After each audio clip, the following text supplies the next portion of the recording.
அன்பு நேயர்களே வணக்கம். லோகா சமஸ்தா சுகினோ பவந்து, வாழ்க வளமுடன். இன்றைய பஞ்சாங்கம் மற்றும் இன்றைய நாளுக்குண்டான சிறப்புகளையும் விரதாதி விசேஷங்களையும் பற்றியும் பார்க்கலாம். செவ்வாய்க்கிழமை ஜூலை மாதம் 16ஆம் நாள், குரோதி ஆண்டு ஆணி 32ஆம் நாள், ஆணி மாதத்தினுடைய கடைசி நாள். இன்றைய திதி வளர்பிறை தசமி திதி. இன்றைய நட்சத்திரம் விசாக நட்சத்திரம். இன்றைய தினம் யோகம் நன்றாக இல்லை. இன்றைய தினம் சந்திராஷ்டமம். மீன ராசிக்காரர்களுக்கு இன்றைய தினம் சந்திராஷ்டமம். இன்றைய ராகுகாலம் மாலை 3 மணி முதல் 4:30 மணி வரை. யமகண்டம் காலை 9 மணி முதல் 10:30 மணி வரை. கூலிகை நண்பகல் 12 மணி முதல் 1:30 மணி வரை. இன்றைய நல்ல நேரம் காலை 8 மணி முதல் 9 மணி வரை. காலை 10:30 மணி முதல் 11 மணி வரை. நண்பகல் 12 மணி முதல் 1 மணி வரை. மாலை 4:30 மணி முதல் 6 மணி வரை. இரவு 7 மணி முதல் 8 மணி வரை. இன்றைய கிரக நிலவரம்: ரிஷபத்தில் குரு செவ்வாய், மிதுனத்தில் சூரியன், கடகத்தில் புதன் சுக்கிரன், கன்னியில் கேது, துலாமில் சந்திரன், கும்பத்தில் சனி, மீனத்தில் ராகு. இனி இன்றைய நாளுக்குண்டான சிறப்புகளையும் இன்றைய தினம் சொல்ல வேண்டிய மந்திரத்தை பற்றியும் இப்போது பார்க்கலாம். இன்றைய தினம் தட்சிணாயனம் புண்ணிய காலம் இன்று முதலே ஆரம்பித்து விடுகிறது. ஏனென்றால் சூரிய பகவான் இன்று காலை 11 மணி 19 நிமிடங்களுக்கு மிதுனத்திலிருந்து கடகராசிக்கு சஞ்சாரம் செய்து விடுவார். எனவே கடக ரவி, அதாவது சூரிய பகவானுடைய சஞ்சாரம் கடகராசிக்கு இன்று காலை 11 மணி 19 நிமிடங்களுக்கே ஆரம்பித்து விடுகிறது. எனவே தட்சிணாயன புண்ணிய கால தர்ப்பணங்களை இன்றுதான் செய்ய வேண்டும். சூரிய பகவானுடைய தெற்கு நோக்கிய பயணத்தை தான் தட்சிணாயனம் என்று சொல்வோம். வடக்கு நோக்கிய பயணம் உத்தராயணம். அது தை மாதம் முதல் ஆணி மாதம் வரை சூரிய பகவான் தன்னுடைய பயணத்தை வடக்கு நோக்கி தொடங்கியிருப்பார். தட்சிணாயனம் என்றால் இந்த ஆடி மாதம் முதல் சூரிய பகவான் தன்னுடைய பயணத்தை தெற்கு நோக்கி நகர ஆரம்பித்து விடுவார். ஆடி மாத பிறப்பு என்பது ஜூலை மாதம் 17ஆம் தேதி என்றுதான் கேலண்டரில் போடப்பட்டிருக்கும். ஆனால் தட்சிணாயன புண்ணிய காலம் என்பது ஆடி மாதம் முதல் தானே. பிறகு முதல் நாளே ஏன் தட்சிணாயன புண்ணிய காலம் என்றால், இந்த தட்சிணாயன புண்ணிய காலம் அதாவது 20 நாழிகைக்கு முன்னதாகவே ஆரம்பித்துவிடும். அதன் பின்பு புண்ணிய காலம் இல்லை. எனவே தான் தட்சிணாயன புண்ணிய கால தர்ப்பணங்களை அவசியம் இன்றைய தினம் செய்ய வேண்டும். அமாவாசை தர்ப்பணத்தை செய்கிறோமோ இல்லையோ, ஆனால் இந்த தட்சிணாயன புண்ணிய கால தர்ப்பணங்களை அவசியம் செய்ய வேண்டும். தர்ப்பணம் என்றால் எள்ளும் நீரையும் இறைப்பதுதான் தர்ப்பணம்.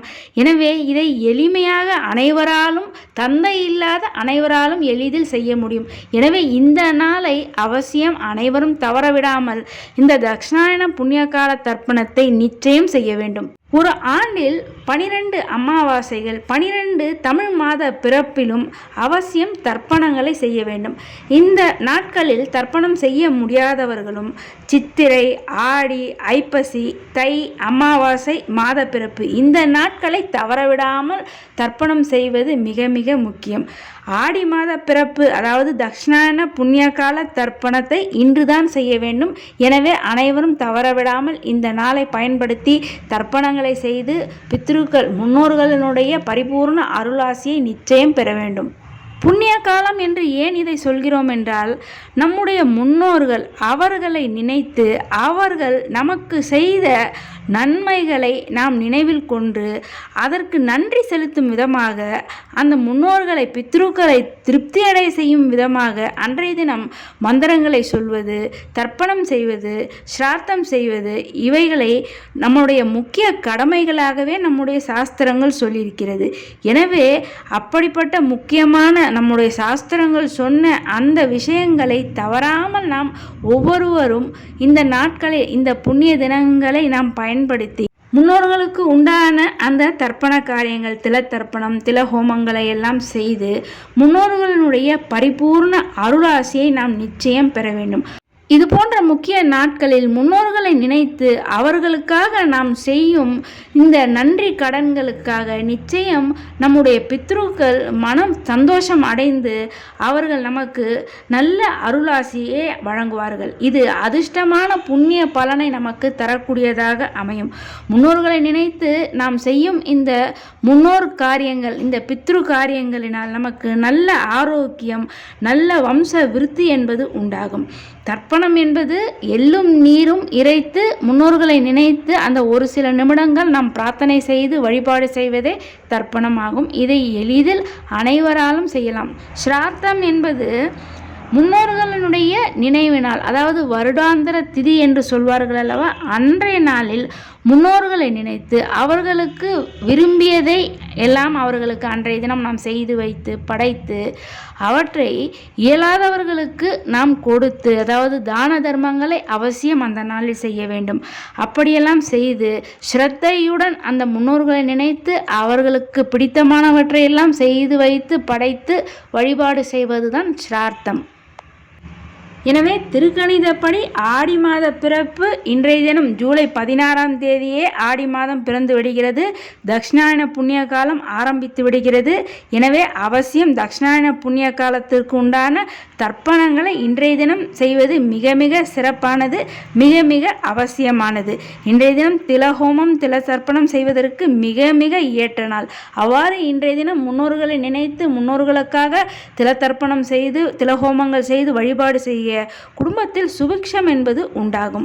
இன்றைய தினம் சூனிய திதி என்று பஞ்சாங்கத்தில் போடப்பட்டிருக்கும். இந்த சூனிய திதி அன்றைய தினத்தில் இறந்தவர்களுக்கான வருடாந்திர திதிகள் சிரார்த்தத்தை இன்றைய தினம் செய்வது கூடாது. அவ்வாறு செய்தால் அது இறந்தவர்களை சென்றடையாது என்று சொல்வார்கள்.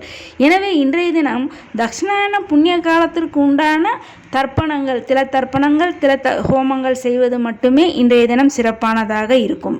தட்சிணாயன புண்ணிய காலம் ஆகிய இன்றைய நாளில் தர்ப்பணங்கள் செய்யும்போது அவசியம் சொல்ல வேண்டிய மிகவும் எளிய மந்திரம், இது அனைவராலும் எளிதில் சொல்ல முடியும். இந்த மந்திரத்தை சொல்லி முன்னோர்களை நினைத்து மனதார நீங்கள் எள்ளும் நீரும் இறைத்து வழிபாடு செய்தாலே குடும்பத்தில் நல்ல சுபிக்ஷம் என்பது உண்டாகும், நல்ல மகிழ்ச்சி என்பது குடும்பத்தில் நிறைந்திருக்கும். அந்த எள்ளும் நீரும் இறைக்கும் போது நீங்கள் சொல்ல வேண்டிய அந்த மந்திரமானது ஓம் அச்சுதாய நமக, ஓம் அனந்தாய நமக, ஓம் கோவிந்தாய நமக.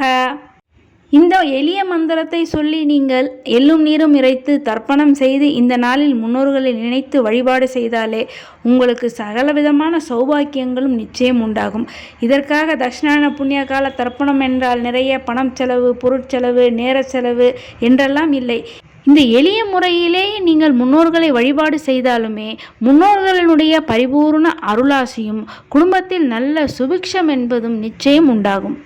இன்றைய தினம் வளர்பிறை தசமி திதி. இன்றைய நாளில் நீங்கள் முன்னோர் வழிபாடு, குலதெய்வ வழிபாடு, அம்மன் வழிபாடு செய்து நீங்கள் தொடங்கும் எந்த ஒரு காரியங்களும் உங்களுக்கு நிச்சயம் வெற்றியை தரக்கூடியதாக அமையும். அன்பு நேயர்களே, இது போன்று தினமும் பஞ்சாங்க விவரத்தையும் அன்றைய நாளுக்கு உண்டான முக்கிய விரதாதி விசேஷங்களை பற்றி தெரிந்து கொள்வதற்கு நமது சேனலை இதுவரை சப்ஸ்கிரைப் செய்யாத அன்பர்கள் சப்ஸ்கிரைப் செய்து பெல் பட்டனை அழுத்தி தொடர்ந்து இணைந்து ஆதரவு தர அன்புடன் கேட்டுக்கொள்கிறேன். மேலும் இந்த பதிவை மற்றவர்களும் கேட்டு பயனடையும் வகையில் அனைவருக்குமே இந்த பதிவினை ஷேர் செய்து தொடர்ந்து இணைந்திருக்க அன்புடன் கேட்டுக்கொள்கிறேன். நன்றி.